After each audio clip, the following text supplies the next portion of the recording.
नमस्कार। अभी हम देखेंगे क्लास 10th का मैथ का प्रायिकता प्रश्नावली 15.1 का पहला क्वेश्चन देखते हैं। पहला क्वेश्चन है, निम्नलिखित कथनों को पूरा कीजिए। घटना ई की प्रायिकता जो घटना ई नहीं की प्रायिकता डैश है।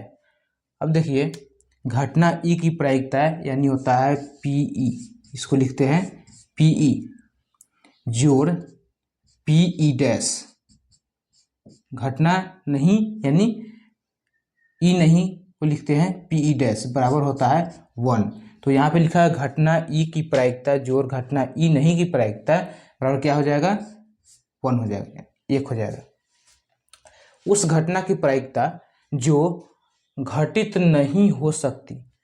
कोई घटना, जैसे कि अगर बोले कि एक पासा में को जब फेंका जाए तो 7 आने की प्रायिकता, तो कहीं भी एक पासे में 7 आ सकता है, नहीं आ सकता है। तो इस कंडीशन में क्या होता है, इसकी प्रायिकता 0 हो जाती है। टोटल क्या होगा, जब पासे को फेंकेंगे तो संभावित प्रायिकता हो जाएगा यहाँ पे घटना 6 हो जाएगा, तो ये हो जाता है 0। तो इस तरह से हम यहाँ पे लिख सकते हैं 0। ठीक है, ऐसी घटना डैश कहलाती है। तो ऐसी घटना कभी हो सकती है, ये असंभव हो गया, तो इसे बोलते हैं असंभव। असंभव, इसे असंभव घटना कहलाते हैं। उस घटना की प्रायिकता जिसका घटित होना निश्चित है। ऐसी कोई प्रायिकता जिसे घटित होना निश्चित है, ऐसी घटना डैश कहलाती है। कोई भी प्रायिकता, कोई भी ऐसी घटना जो घटित होता है उसकी प्रायिकता क्या होगी, 1 होती है। उसकी प्रायिकता 1 होती है और उसे बोलते हैं संभव। इसे संभव बोलते हैं।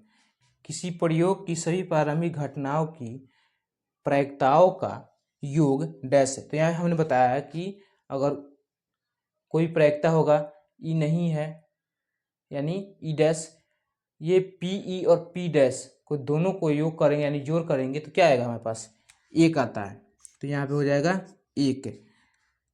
अगला क्वेश्चन है, किसी घटनाओं की प्रायिकता डैश बड़ी और उसके बराबर होती है तथा डैश से छोटी या उसके बराबर होती है।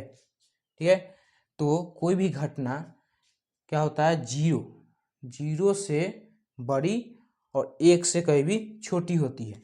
तो यहाँ पे लिख देंगे 0, यहाँ से छूट गया, से बड़ी या उसके बराबर होती है तथा 1 से छोटी या उसके बराबर होती है। जैसे कि लिखा जाता है इसे 0,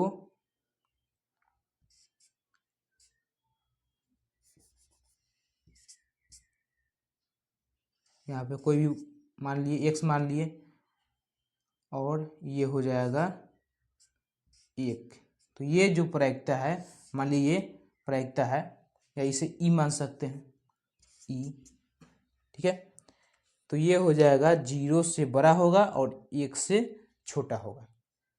वही यहाँ पे दिया है, किसी घटना की प्रायिकता 0 से बड़ी या उसके बराबर होती है तथा 1 से छोटी या उसके बराबर होती है। ठीक है, यहाँ तक समझ में आ गया। तो अब तक के लिए इतना ही, फिर मिलेंगे अगले क्लास में क्वेश्चन 2 के साथ। तब तक के लिए धन्यवाद।